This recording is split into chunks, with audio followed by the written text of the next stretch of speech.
Good morning. My name is Peter Holland. I'm coordinating the service. I'm a member of this church. So I would like to welcome you all here. We are a Unitarian congregation, and we are a welcoming congregation.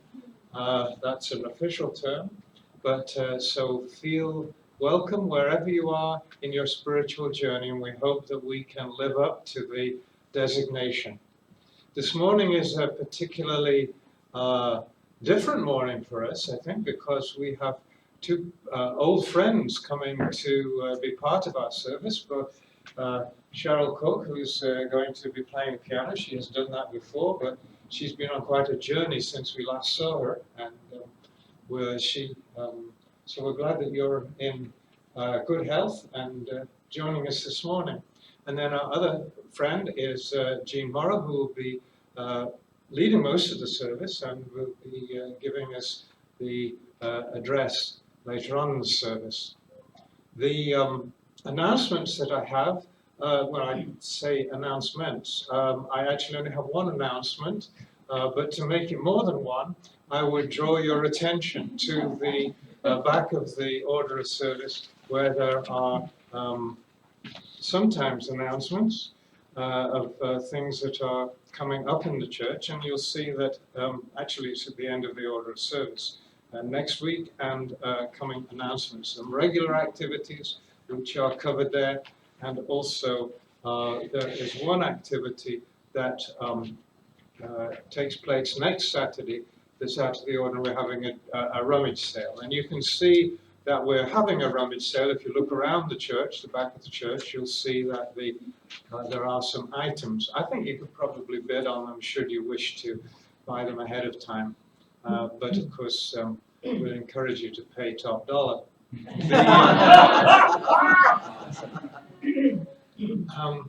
The sale itself takes place between 9 and 5 next Saturday, and we would need people to sign up for that, and there is a sign-up sheet at the back. So bear in mind that if you signed up for the last part, or could come after 5, there will be some cleanup. And so I think the drill is that if it's a nice day, we're going to haul some of the stuff outside, are we? We may have it. We may move the chairs up and have most of it in here, just because and in the foyer, because it's easier to manage. Mm-hmm. But that's still in the talking stages. Okay, so yeah, that might be a factor that we would need help for if we decided to move stuff outside. So sign up 9 o'clock to 5 o'clock next Saturday. Those are the announcements that I have. Anybody have anything to add? So, if not, let us begin.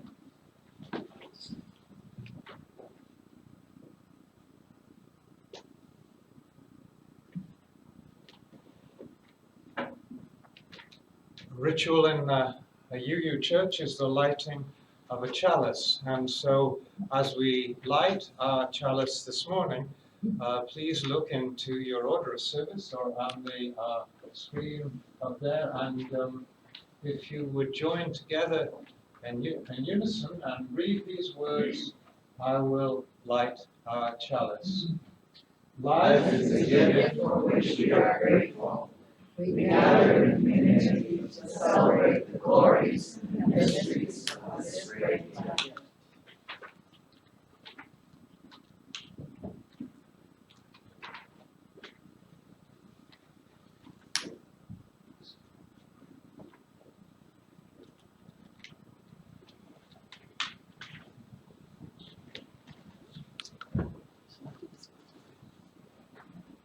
So let us right on the floor. So we can. What we decided to do, in the light of there being children here, is to invite the children forward to join us. And any kids want to come up here and sit with me? Sit around. It is children of all ages, but I would. And if you don't want to come up, we can do it another way. Do I see some willingness? Oh, maybe not. Okay, I don't want to force kids to come up. That's okay. if you want. I don't want kids to feel like they have to do anything, so. We'll just do an all ages thing, okay? This is for everyone, but children, I want you to have the first chance at guessing. Okay, you get the first chance. So a little trivia about singing, since you are such a marvelous choir. How many animal species do you think there are that can make complex, intentional, repeatable musical vocalizations? Meaning, how many animal species can sing? Okay, kids, you guess first. Do you ever play the higher lower game? Okay, other children, throw something out there. Birds. No. How many? How many animal species? Two. Higher than 2, lower than 1,000,000. 500. Higher. Higher than 500. 2,000. Ooh, higher than 2,000. 5,000. You're getting close. 8,000. Go ahead. 79. Ooh, that's way too many. 1 billion. I heard we got close back here. They estimate about 5,400. There are 5,400 animal species that sing. And this is the definition they use. Make complex, intentional, repeatable, musical vocalizations. Now, where do you think they live? Africa. All over the earth, but you guys are so good. What do you think? The rainforest. Ooh, the rainforest is a good answer because the most of the animals that sing live in trees. A few live in the oceans. We've all heard the singing whales, right? A few live underground. But there's only one species that actually does most of their living on the earth that sings. Who would that be? That's us, humans. We do it. We sing. But we're the only singing species that can sing the same song at the same time. We are the only species that has a shared sense of rhythm and are precise in our tones. And so that's how we can sing together a melody, or how we just sang in harmony together, because we can do that. Birds can sing the same song, but they don't have the ability to sing the same song at the same time. They don't have that same sense of beginning together and ending together that humans do. Now, if that weren't impressive enough, I just want you to know one more thing. When choirs or groups of people sing together, often their breathing is in sync, right? Now, if we were a choir and I were your director, you'd be breathing in sync. And I'm also told that if you sing together long enough, so if you were really rehearsing for something, a big performance, your heartbeats would sync up as well. Now, isn't that a marvel to think about? The oneness of that, the connection of that, how our breathing and our heartbeats would be the same while we make music. Let's just think about that. Thank you. Thank you for coming up. We'll sing our children out and we'll go with the introduction and then honest contributions. So now there's an opportunity for us to give generously. A responsive reading today is number 580. So if you will look that up or read it off the screen, you will see that as a reading, it is a single reading without a response. So I think perhaps, Jean, do you want to read this to us? Oh, I can do that. You could get you exercise your Do voice it that a way? little. Myself ready? Yeah, sure. And then maybe there's some you could I'll tell just us keep about going right into it. choosing that.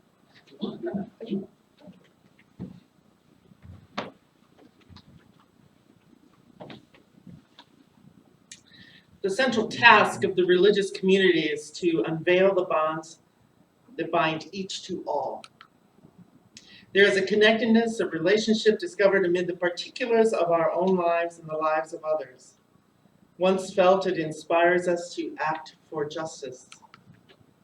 It is the church that assures us that we are not struggling for justice on our own, but as members of a larger community. The religious community is essential, for alone our vision is too narrow to see all that must be seen, and our strength too limited to do all that must be done. Together our vision widens and our strength is renewed.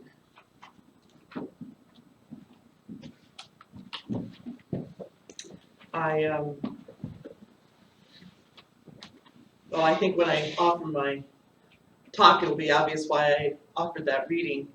I do want you to know that I went to seminary in Berkeley at the Pacific School of Religion, right across the street, literally right across the street from Starr King, which is a Unitarian seminary. And my class, Starr King is small and selective. Pacific School of Religion is a little bigger. It's a historically United Church of Christ, which is my denomination, seminary. But my class was a third Unitarian, a third UCC, and a third United Methodist. And so I come to you with good, deep attachment and friendships with the Unitarian community. And I chose the songs I chose because they were my favorite in chapel. You know how you trade out and different, So the Unitarians love to do Come, Come Wherever You Are. And of course, in a seminary community, you could divide into about 19 groups. And then the same with Find a Stillness. That was another favorite of mine. So that's why I chose those. Well, I have a couple of readings I want to share with you before I actually share my talk. For those who don't know me, I'm a recently retired pastor from Spirit of Peace United Church of Christ, a sister congregation to All Souls. We've been sisters and brothers for longer than before I got here. So I'm glad to be here. I'm glad to be in the pulpit again. Actually, kind of feels like home. I like it. Anyway, I am a manuscript preacher. I won't be walking around, but we'll do it together. Music has always been such an important part of the Judeo-Christian tradition. And the oldest piece, the oldest scrap, if you will, of text that we have is from Exodus. And it comes from that time when the Israelites crossed the Red Sea and they're on the other side, and there's this little verse about Miriam and the women picking up tambourines and drums and singing and dancing. And that is the oldest piece of text that we have. And so just in honor of those old songs, I wanted to offer Psalm 150, but I'm going to offer it from a new interpretation by Nancy Morrow. She has this wonderful book called Psalms for Praying, and it's in very poetic and contemporary language. So Psalm 150. Praise the love that connects us. Praises be to love woven into earth's sanctuary. Praise the mighty works of love. Praise the glory and extol the greatness of love divine. Give praise with trumpets. Give praise with lute and harp. Give praise with timbrel and dance. Give praise with strings and reed. Give praise with booming drums. Give praise with crashing cymbals. Let everything that breathes praise love divine with their lives. May it be so now and forever. Amen. And I would also like to offer a quote from Robert Shaw, perhaps the greatest choral conductor the world has known, at least thus far. Did any of you happen to see the documentary? There was a documentary on Wednesday night about Robert Shaw called The Many Voices. It was beautiful. Did you see it? Oh, it's a wonderful documentary. He had no formal musical training, and yet he achieved stunning success as an interpreter of classical music's greatest choral masterpieces. He was also an early champion of the civil rights movement. His choirs included black and white singers during a time when it was still whites only in restaurants and whites only drinking fountains. And members of the audience would sometimes, when they would see the mixed choir, they would stand up and walk out. But he persevered. He persevered. And in fact, he often had his soloists with these beautiful choirs were black as well. He had a mystical belief in the power of community and could communicate this passion through music and was spellbinding. And one more note, he was often asked to preach in Unitarian congregations, and if you go to his website, there's a Robert Shaw website dedicated to him. There are several sermons on that website of various Unitarian churches where he spoke. So this is his quote. "Great music is the people's music, the most human and universal music. Music is great not because certain self-appointed custodians of art, with a capital A, have decreed it so, but because it calls out to something deep and persistent in the human. Music is great because it carries something so native and true to the human spirit that not even sophisticated intellectuality can deny or destroy its miracle." So friends, when Sue Ann called me, offering the opportunity to talk today, she said, "You all really like stories. Just talk about something in your life." We had a conversation around the time that the symphony presented Mahler's Eighth. And I was reminded of my love and my curiosity about the energy that's created in concert halls. Energy that begins, at least for me, on the drive to the concert hall as I anticipate joining hundreds of other people in this amazing experience. Now, I remember the first time I was completely captivated by the mystical feeling that truly great music can produce. When I was a kid, my mother loved classical music, especially classical pianists. We had a record player, and that's what I'm going to call it, a record player. I don't think it qualified at that time as stereo, maybe, I don't know. My mom would play classical albums while she cooked, while she baked, while she cleaned, while she sewed, while she did everything. She loved Bach and Mozart and Haydn best. She loved Tchaikovsky. And she also played piano beautifully. And Debussy was one of her favorites, so I'm so appreciative of the Debussy this morning. Thank you, Cheryl. She also loved and adored and admired Van Cliburn. Do you remember Van Cliburn? Some of you do. He's deceased now. He passed away in 2013, and he was probably around 79 or 80. But in his day, he was a household name. Van Cliburn was an American classical pianist who, at age 23, won the first international Tchaikovsky piano competition in Moscow in 1958, which was at the height of the Cold War. Upon his return from that competition, he received a ticker tape parade in New York City, the only time that's been done for a classical musician as far as I can tell. Now, to my amazement, even today, I heard him play live and in concert when I was maybe 10 or 11 years old. My mom had gotten tickets for us to hear him perform at the auditorium in Sioux City, Iowa. Now, this was probably the mid to late 60s. I'm going to guess 66, 67, somewhere in there. I suppose I could Google it and find out. Now, I don't remember the year, but I do remember I was in grade school. And I have no idea how my parents afforded it. But my mother had scored front row balcony seats. Because I can remember leaning forward and grabbing the rail to watch as the orchestra tuning process began. I'd never seen anything like it. I grew up in a town with a marching band. That's as big as it got. So then, as you know, the house lights went down and the stage lights went up, and this tall, slim pianist came walking out. And he had red curly hair. Any of you that remember him, he had red curly hair. And then, of course, they all began to play. And to use my adult words, Mr. Cliburn was absolutely electrifying, breathtaking.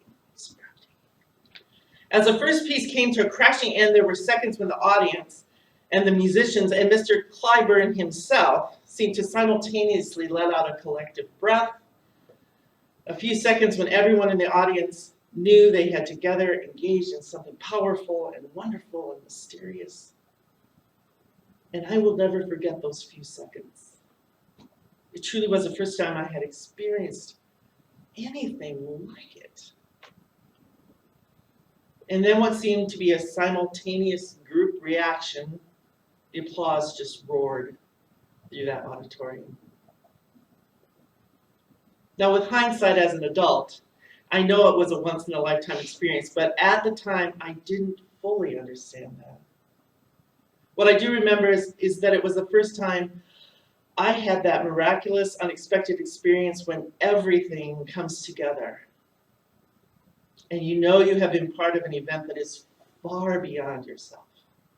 Far beyond yourself.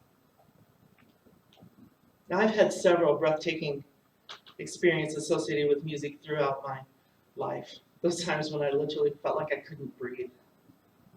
And in the past 23 years, I've kind of lost track. I've reflected a lot on the power of those moments when it feels as if something has been let loose, some kind of new energy, a new spirit, by whatever name you want to call it. Something has been let loose and everyone knows it. Everyone in the auditorium, the concert hall, the church sometimes, the musicians, the director, the audience, the congregation, everybody feels it. Everyone feels what I like to call the creative spirit on the loose. Now, as I said, I'm a huge fan of Robert Shaw and his genius. He was the eldest son of an evangelical preacher, and in true evangelical expectations, he was expected to become a preacher and take over his father's flock, which he intended to do. But music and the power of making music somewhere took him on an alternative path. Yet even on that path, he never left his spirituality behind. He might have left his religion behind, but not his spirituality. It was always an important part of who he was and how he made music. Now, in the opening verses of the Gospel of John from the Christian scriptures, some of you will remember that the Gospel writer says, "And the Word became flesh and lived among us." It's often said at Christmas time, "And the Word became flesh and lived among us." Well, Robert Shaw spoke of art as the flesh becoming Word, the flesh becoming Spirit. Shaw said, first there is the artist, the composer of the work, who hears the music even before it's vibrating in the air. And the composer commits it to manuscript, careful to listen for voices of the various instruments as they speak to and round one another. At some point, the artist adds the last note to the score, finishing the piece. But the artist knows it isn't really finished until another artist picks it up, interprets it, and performs it. And then, as we all know, even more artists get involved. I read a quote from an unnamed principal violist as he described playing in an orchestra. He said, "It is like being part of an ocean of sound, a living piece of art that rolls inexorably along. Each musician must stay true to his or her own voice and still be part of that organic whole. It is a necessary and delicate tension." Each musician must stay true to his or her own voice and still be part of the organic whole. It is a necessary and delicate tension. Now that quote in and of itself is worth pausing over because it speaks to something more than simply making music, more than creating art. It also speaks truth about what happens when we gather as a community, doesn't it? In order for there to be any kind of free flow of expression, artistic or otherwise, individuals must give up some freedom in order to contribute one's personal power to communal goals. That's what a person learns when they play in a band, sing in a choir, perform in a play on an athletic team. They give up personal freedom to contribute to the communal goals and the communal whole, the organic whole. And it's what you do here at All Souls, as you come together to witness to a more just and loving way in the world. You each give up some freedom in order to contribute your personal power to this community and to the greater community. Writer Carolyn Westerhoff says that real freedom must always be in the service of something outside of itself, or the result is distorted by self-absorption. True freedom must always be in service of something outside of itself. Well, thus far we have talked about the artistry of the composer, the conductor, the musicians, but there is one more party whose involvement is equally important, and that is of the audience, of the listener. In my haphazard study of the presence of this creative spirit that I think is turned loose, I discovered that someone had named that space between the orchestra or the choir and the audience. This person called it the mystic gulf, that place where transformation happens, the mystic gulf. Now, Robert Shaw wrote and spoke of the transformation that happens between the composer, the conductor, and the musicians, but I didn't run across anything he had written about what happens between the musician, the makers of music, and the listener. And yet, as a spiritual person, I am sure, I am just nearly positive, he recognized the power of those moments as well. I love music. I fancy myself a bit of a musician, but my deep calling is to gathered communities. So, of course, the concept of the mystic gulf makes me think about what happens in congregations.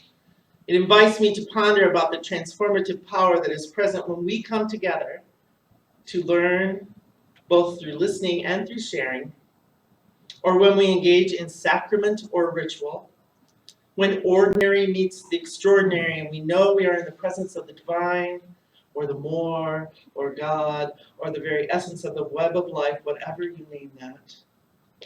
And whether it be singing or praying or lighting a candle together, or placing a stone in water or extinguishing a candle together. In ordinary or unique moments of a congregation's life, a mystic gulf is present where the transformative power of creation is just waiting to express itself, to be turned loose. Wise conductors know this. They choose not to come out and lecture about every detail of a concert before letting it present itself. They know they cannot explain to the audience that what they will experience before they take up their own interpretive instruments, their ears, and listen. Wise conductors know that we must all simply come together in that spirit-rich, creatively dense, mystic gulf to celebrate everyone's best effort in the moment, letting each precious moment layer, one upon the other, knowing that each moment of beauty is sufficient for the feeding of the soul. The naming of the sacred mystic gulf has helped me understand much about spiritual communities. Preachers don't put on a show up here. We don't perform religious magic. And you didn't purchase a ticket to be here. Well, if you did, that would be fun. We all came here to play a part in creating community that holds precious the creative, transformative power that is life itself.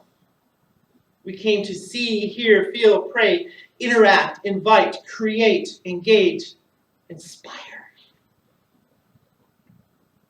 Those are all beautiful words, yet those beautiful words don't begin to describe the work, the downright hard and sweaty work of being a congregation that lives intentionally in the necessary and delicate tension that honors both self-expression and communal expression.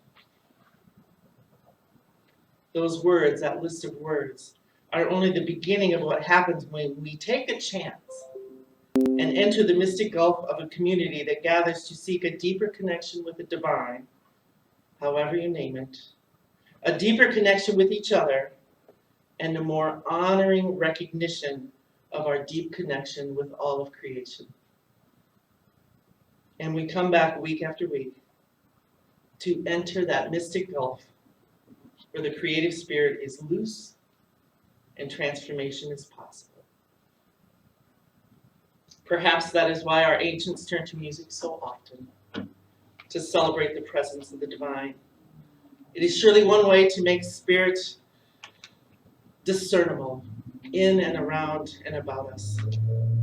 Perhaps that's why we turn to music today, to bask and celebrate a presence that is recognized on so many levels, yet mysterious to define. A presence that connects and holds us. A presence that invites us to find that necessary and delicate balance that honors self-expression, and communal expression. A presence that draws us here to engage in the downright hard and sweaty work of trying to keep up with the creative spirit of love that is loose among us. My friends, may the mystic gulf surround and breathe life into us, each and every one of us, and into this community. May it be so for you and for me. Amen.